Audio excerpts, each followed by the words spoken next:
పాఠశాలలో చదువుతున్న విద్యార్థులు సత్ప్రవర్తనతో మెలగాలని, దానిని అతిక్రమించి క్షణికావేశంలో గొడవల్లోకి వెళ్లి మంచి ఉజ్వల భవిష్యత్తు గల బంగారు జీవితాన్ని నాశనం చేసుకోవద్దని Sarpavaram police station house officer YRK Srinivas పేర్కొన్నారు. కాకినాడ రూరల్ మండలం రమణయ్యపేట ఏపీఎస్పీ స్కూల్లో విద్యార్థులకు పోలీస్ చట్టాల క్రమశిక్షణపై అవగాహన సదస్సు నిర్వహించారు. కార్యక్రమానికి స్కూల్ ప్రిన్సిపల్ కె గాయత్రి అధ్యక్షత వహించగా Sarpavaram police station house officer YRK Srinivas ముఖ్య అతిథిగా పాల్గొని విద్యార్థులకు పోలీస్ చట్టాల పట్ల అవగాహన కల్పించి పాఠశాలలో క్రమశిక్షణతో మెలగాలన్నారు. ఈ కార్యక్రమంలో స్కూల్ ఉపాధ్యాయులు, సిబ్బంది, విద్యార్థులు పాల్గొన్నారు. అసలు అంటే ఈ సమాజంలో మనం ఎలా ఉండాలి అన్నది మీకు రాంగ్ అవ్వచ్చు, మీరు రాంగ్ అన్నది మాకు రైట్ అవ్వచ్చు.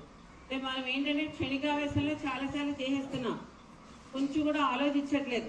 పక్కన ఏమేది ఎలా ఉండాలి, నలుగురితో ఎలా ఉండాలి, ఇలాంటివి మనం తెలియట్లేదు. మనం ఏమనుకుంటున్నాం అంటే ఎలా ఉన్నా పర్వాలేదు అనుకుంటున్నాం. కానీ దీనిని వన్స్ మన ఇంట్లోంచి బయటకు వచ్చినప్పుడు మన మీద కొన్ని రిస్ట్రిక్షన్స్ ఉంటాయి సమాజంలో.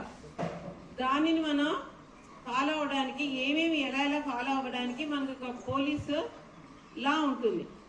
ఆ లా అండ్ ఆర్డర్ని సేఫ్ గార్డ్ చేసేదే వాళ్ళు ఏదైతే మనకి చెప్తారో దాన్ని మనం పాటించడం మనకి ఎంతైనా అవసరం ఉంది. అంటే ఇతర దేశాల్లో కూడా చిన్నప్పటి నుంచి స్కూల్స్ నుంచి ఇది ఈ లా అనేది, సివిల్ లా అనేది వాటి గురించి చెప్తూ ఉంటారు స్కూల్స్లో. సో అలాగే మనం ఇప్పటి నుంచే నేర్చుకున్నట్లయితే మన కోపాన్ని, ఆవేశాన్ని మనం ఎలా అణుచుకోవాలి.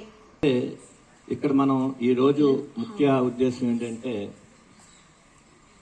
చట్టాలు మారిని, కాలం మారుతుంది, దాంతోపాటు సమాజంలో తల్లిదండ్రుల పాత్ర, ఉపాధ్యాయుల పాత్ర, స్టూడెంట్స్ పాత్ర కూడా మారుతూ వస్తుంది.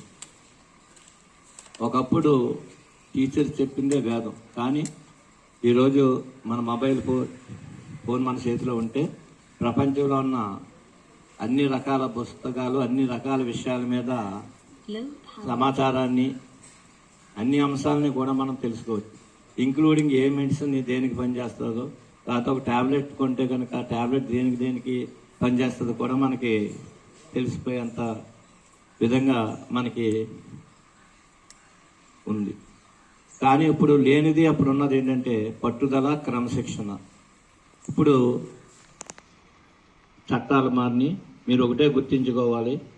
ఒకప్పుడు ప్రభుత్వ ఉద్యోగానికి వెళ్ళినప్పుడు మాత్రమే పోలీస్ వెరిఫికేషన్ సర్టిఫికేట్ అడిగేవారు.